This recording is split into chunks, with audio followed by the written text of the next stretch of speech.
PSI membela Presiden ke-7 Jokowi soal revisi Undang-Undang KPK 2019. PSI satu pendapat dengan Jokowi, menyebut bahwa RUU KPK 2019 adalah inisiatif DPR, bukan Presiden. Pernyataan itu disampaikan oleh Direktur Reformasi Birokrasi PSI, Aryo Bimo, pada Jumat 20 Februari.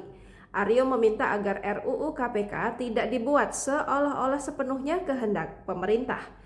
Menurutnya, berdasarkan catatan proses legislasi, pengusul RUU KPK 2019 berasal dari legislasi DPR dengan 5 partai pengusul, yakni PDIP, Golkar, P3, PKB, dan Nasdem.